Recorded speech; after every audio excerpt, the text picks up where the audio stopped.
Hola chicos, ¿cómo están? Vamos a tener nuestras clases de esta semana. Soy el profesor Jesús Paredes de Biología. Presta mucha atención para que puedas responder tus preguntas. Muy bien, empecemos.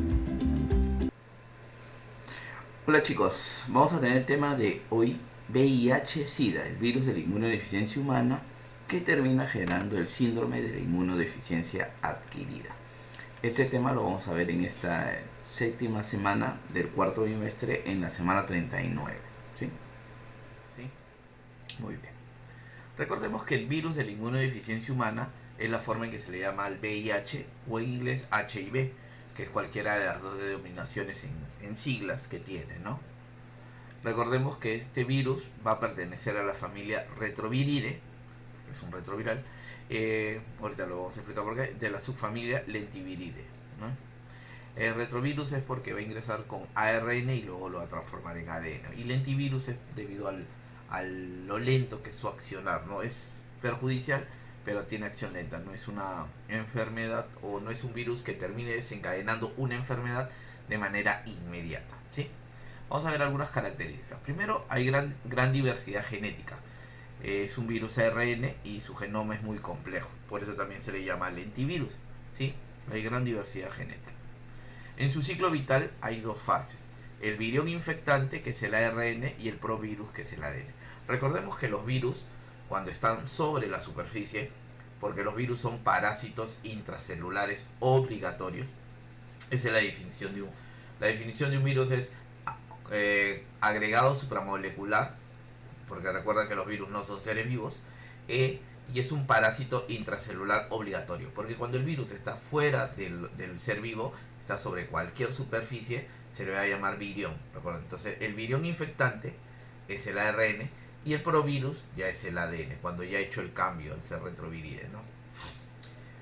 Esta fase intermedia de integración en el genoma huésped le permite prolongados periodos asintomáticos. Sí, lo otro es que provoca periodos de latencia, ¿no? Periodos donde no hay ningún síntoma, ningún signo de la enfermedad y la persona ni cuenta que se está dando el desarrollo, la replicación, que es el término adecuado para virus, de muchas estructuras virales, ¿no? A pesar de una viremia persistente. Sí, en la parte interna hay abundante cantidad de virus, pero no hay ningún signo, ningún síntoma visible como para poder tener un indicio de que la persona está padeciendo de esta enfermedad.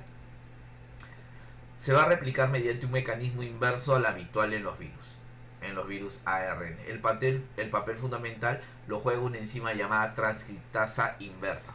¿Sí? Va a presentar la transcriptasa inversa, que va a ayudar a generar este cambio de ARN a ADN, ¿no? Es un mecanismo bien sofisticado, por eso que a pesar de los muchos años que tiene el VIH, no se consigue una cura totalmente efectiva, ¿no? Debes haber escuchado tratamientos, o que a alguna persona le funcionó algún tipo de trasplante o una transfusión de plasma, y hay otros tipos de tratamientos que se plantean, pero ninguno es 100% efectivo, ¿no? Hasta la actualidad.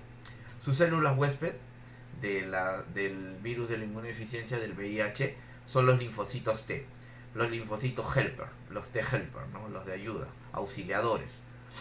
Los macrófagos, las células nerviosas de la microglia, y las células dendríticas residentes en mucosa, que son las células de Langerhans, ¿sí?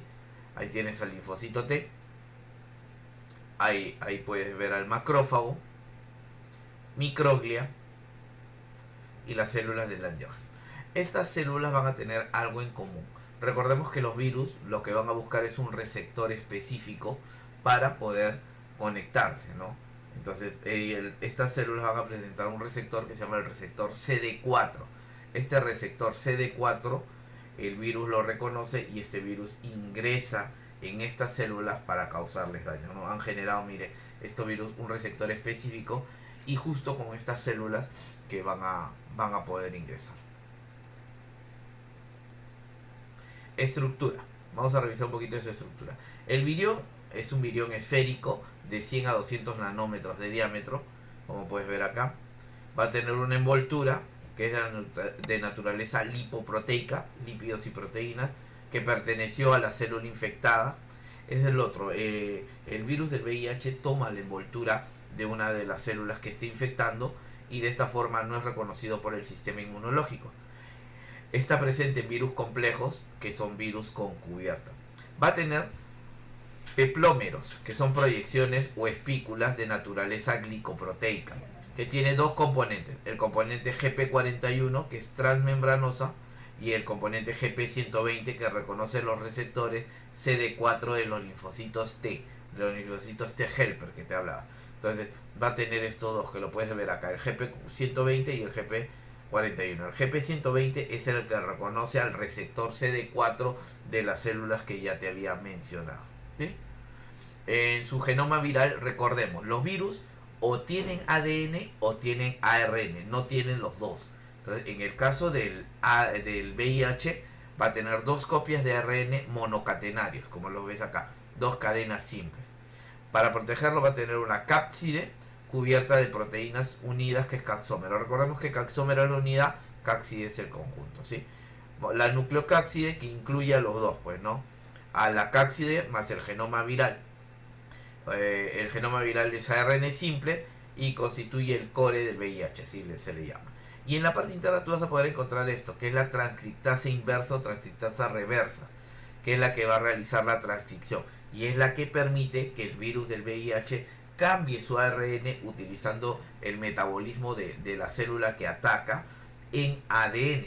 Entonces recordemos esto, ¿sí? Recordemos esto, los componentes, el GP41, el GP120. El GP120 es el que reconoce los receptores CD4 de las células, ¿sí? Como la célula de los linfocitos T, que es la que más ataca, ¿sí? La microglia también, ¿no? Los macrófagos. Entonces vamos a tener esto como su estructura. ¿Cómo actúa el VIH?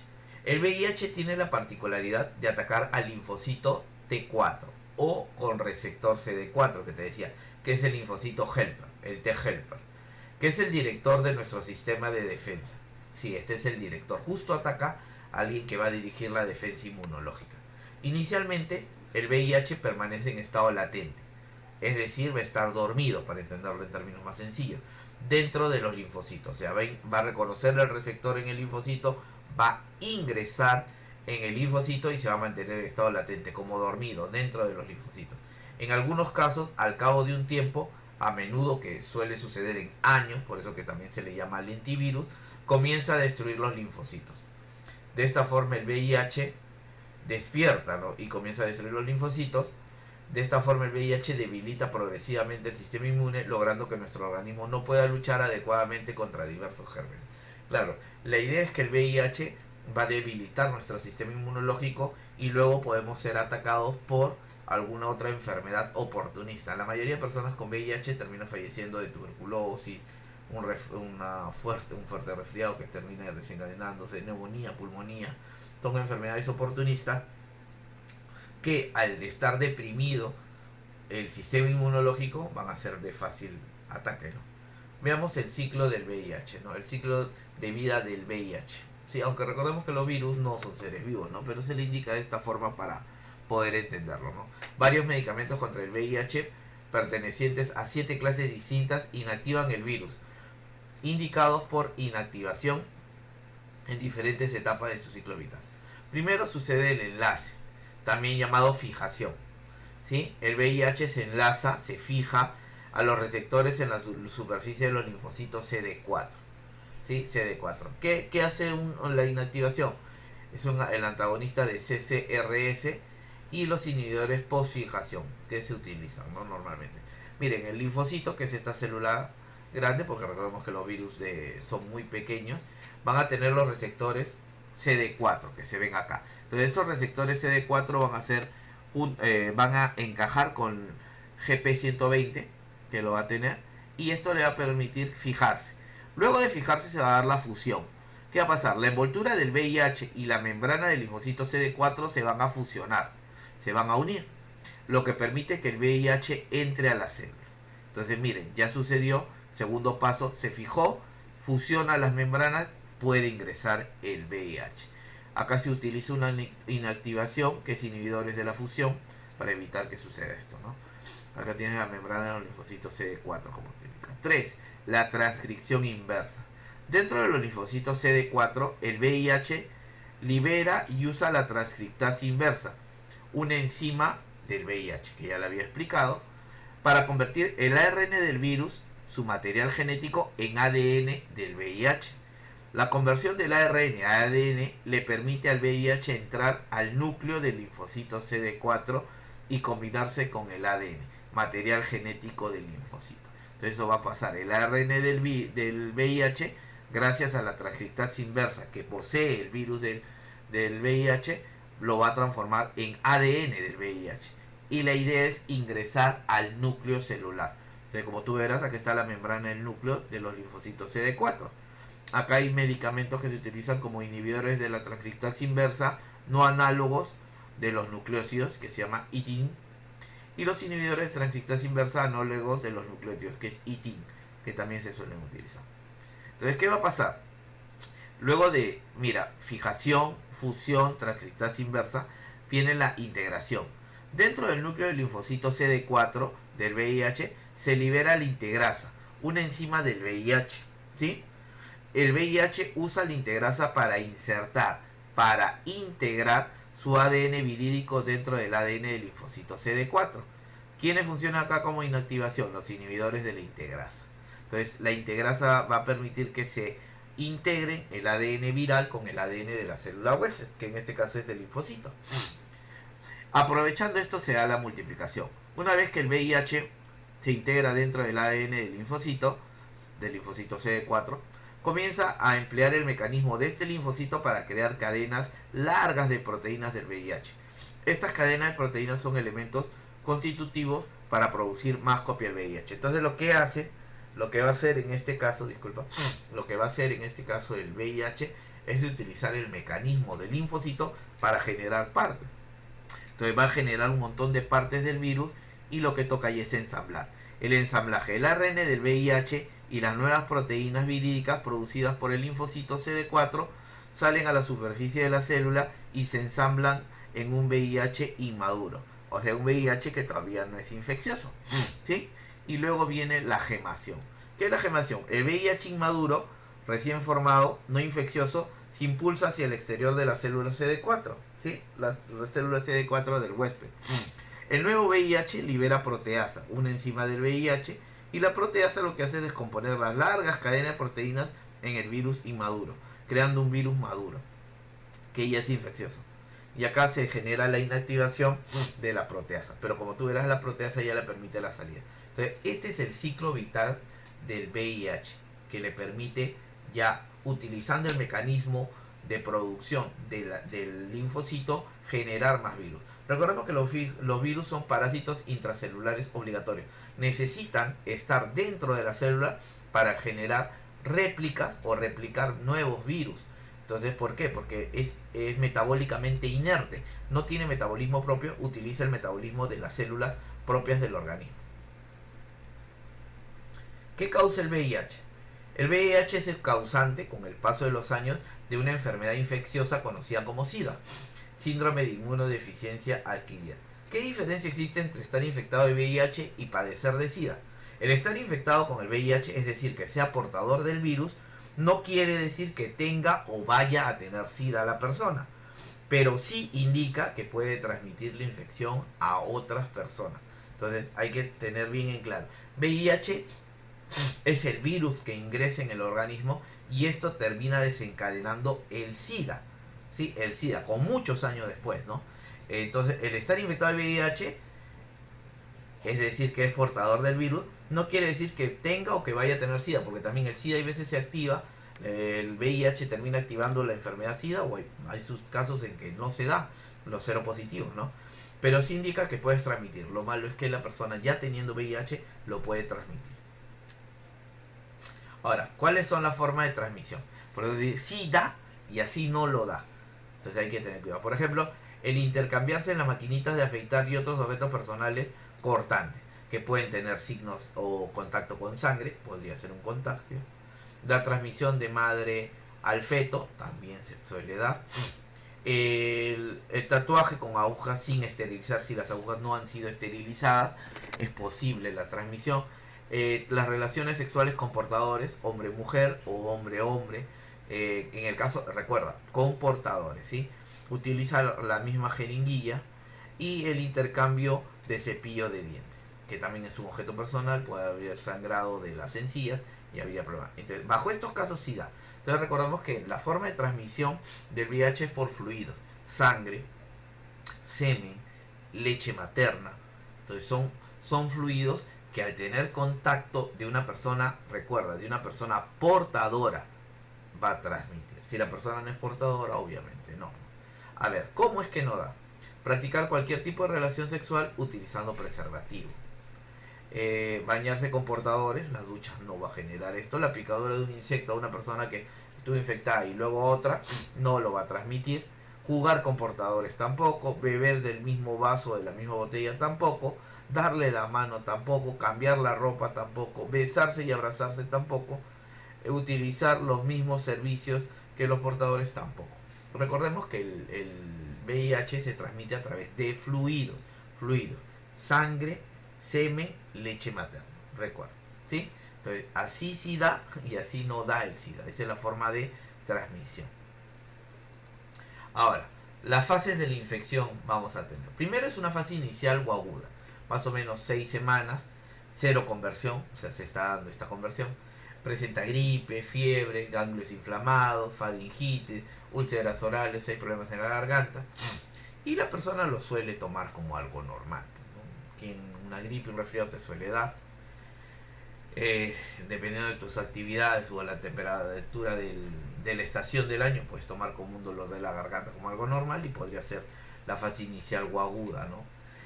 Latencia, más o menos son 10 años, que en este caso la persona es asintomático. Hay adenopatías y acá sucede el periodo ventana. ¿Qué es un periodo ventana? El periodo ventana es el tiempo de aproximadamente de 2 a 6 meses que transcurre desde que una persona se infecta hasta que el organismo crea los anticuerpos para poder defenderse del VIH. O sea, el VIH va a estar protegido dentro de la célula y entre 2 y 6 meses nuestro cuerpo no lo reconoce. Entonces, al no ser reconocido, no hay producción de anticuerpos para defendernos. Entonces, estos anticuerpos son los que se buscan en los análisis comunes para detectar el VIH. Y si no se detecta, estamos en un periodo de ventana donde la persona está infectada, pero no se muestra ningún signo en la prueba. Entonces, es difícil de comprobar. Por eso que las pruebas, que dentro de un rato vamos a hablar, se tienen que dar con cada cierto periodo, ¿no?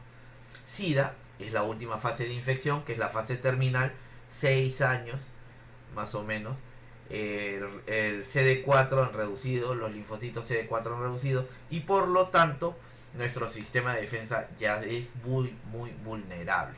Los receptores CD4 que presentan los linfocitos T helper, el virus se unió a ellos, eliminó esta célula, ya no tenemos el que dirige el control de defensa, ¿sí? Entonces van a aparecer enfermedades oportunistas, tuberculosis, pulmonía, un resfriado, neumonía, no sé, enfermedades oportunistas que terminan matando a la persona. Por eso que a los pacientes con VIH se les aísla, no por el contagio de ellos, sino para evitar que se contagie, la presencia de tumores.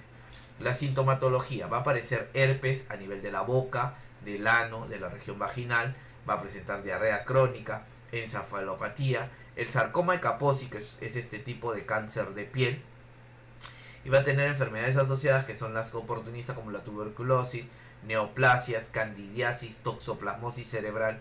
El sistema inmunológico está totalmente deprimido, fácil captar cualquier oportunista, ¿no?